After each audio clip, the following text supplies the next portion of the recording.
রান্নাবাটির পক্ষ থেকে সকল দর্শক বন্ধুদের স্বাগত জানিয়ে শুরু করছি আজকের রেসিপি। আজকে বানিয়ে ফেলেছি আলু দিয়ে খুবই মুচমুচে আর দারুণ টেস্টি সন্ধ্যের বা যে কোনো সময়ের জন্য মুখরোচক একটি দারুণ রেসিপি। তার জন্য প্রথমেই আলুগুলোর খোসা ছাড়িয়ে নিয়েছি। আমি এখানে মাঝারি সাইজের 3টে আলু নিয়েছি। নিয়ে এইভাবে প্রত্যেকটা আলু কেটে নিয়েছি লম্বা লম্বা করে। আলুগুলো কেটে নেওয়ার পর আরেকবার ভালো করে ধুয়ে নিয়েছি, যাতে আলুর যে গাঁতটা থাকে সেটা বেরিয়ে যায়, সেই জন্য ভালো করে ধুয়ে নেওয়ার পর এবার যেটা করেছি সেটা হচ্ছে একটি কড়াইয়ের মধ্যে খানিকটা জল আর সামান্য নুন দিয়ে দিয়েছি। এবার নুনটা জলের সাথে ভালো করে মিশিয়ে দিলাম। এবার জলটা একটু ফুটে ওঠা অবধি অপেক্ষা করব, মানে এই ঈষদ উষ্ণ গরম হয়ে ওঠা অবধি অপেক্ষা করে আলুগুলো জলের মধ্যে দিয়ে দেব। আলুগুলো জলের মধ্যে দিয়ে দেওয়ার পর এটাকে ঢাকনা চাপা দিয়ে দেব। খুব সামান্য সময়ের জন্য একটু ভাপিয়ে নেব।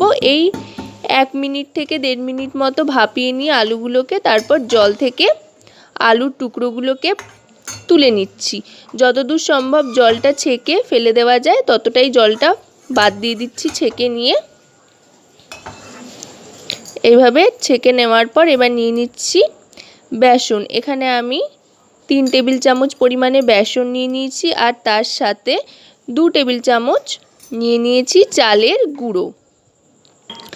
এতে খুব ক্রিস্পি হবে আর এটা গোবিন্দভোগ চালের গুঁড়ো, খুব সুন্দর একটা গন্ধও আসবে। এবার দিয়ে দিলাম 1 টিস্পুন পরিমাণে হলুদ গুঁড়ো।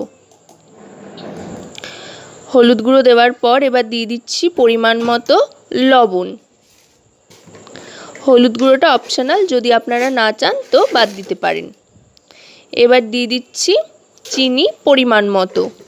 চিনিটা একটু বেশি বেশি দিলাম, এতে বেশ একটা মিষ্টি মিষ্টি ব্যাপার আসবে আর লালচে লালচে একটা কালারও আসবে। এবার দিয়ে দিচ্ছি ক্রাশ করে কারি পাতা। আপনারা কারি পাতার বদলে চাইলে কাসুরি মেথিও দিতে পারেন, কিন্তু যে কোনো একটা দেবেন, তাহলে দেখবেন খুব সুন্দর একটা ফ্লেভার আসছে। এবার দিয়ে দিলাম বেকিং পাউডার 1 টিস্পুন পরিমাণে। এবার দিয়ে দিলাম 1 টেবিল চামচ মতো রিফাইন অয়েল। এবার সমস্তটাকে ভালো করে মেখে নিচ্ছি, মানে সমস্ত ড্রাই ইনগ্রিডিয়েন্টসগুলোকে কারি পাতার সাথে ভালো করে মেখে নিতে হবে। আর এই কারি পাতাগুলো ভালো করে মিশিয়ে নিচ্ছি। আর দেখুন কারি পাতাগুলো যেহেতু শুকনো করে রাখা ছিল, এগুলো কিন্তু ঝুরঝুরে হয়ে ভেঙেও যাচ্ছে। এবার এর মধ্যে দিয়ে দেব জল। অল্প অল্প করে জল দিয়ে বেশ ঘন করে একটা মোটা ব্যাটার তৈরি করে নিতে হবে। আর খুব ভালো করে কিন্তু ফেটাতে হবে। যে কোনো বড়া বা ভাজা বা এই জাতীয় স্ন্যাক্সে বেসন ফেটানোর ওপর কিন্তু ক্রিস্পিনেসটা অনেকটাই নির্ভর করে। বেসনটা তৈরি হয়ে গিয়েছে। এবার এই ব্যাটারের মধ্যে সেদ্ধ করে রাখা যে আলুটা রেখেছিলাম একটু ভাপিয়ে, সেই আলুগুলো একটা একটা করে দিয়ে দেব। এবার এই আলুগুলো বেসনে কোট করে সাদা তেলে দিয়ে দেব ভাজার জন্য। প্রথমে তেলটা ভালো করে গরম করে নিতে হবে। তারপর গ্যাসের ফ্লেমটা কিন্তু লো টু মিডিয়ামে রাখতে হবে। গ্যাসের ফ্লেম হাই থাকলে কিন্তু এগুলো চট করে পুড়ে উঠবে।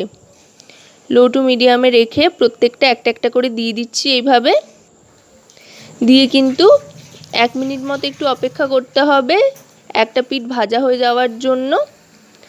তারপরে একটা পিঠ শক্ত হয়ে গেলে আস্তে আস্তে খুন্তির সাহায্যে উল্টে পাল্টে সব দিকটা সুন্দর করে ভেজে নিতে হবে গোল্ডেন কালার আসা পর্যন্ত। দেখুন কত সুন্দর একটা রং চলে এসছে, আর এটা কিন্তু খুব ক্রিস্পিও হয়।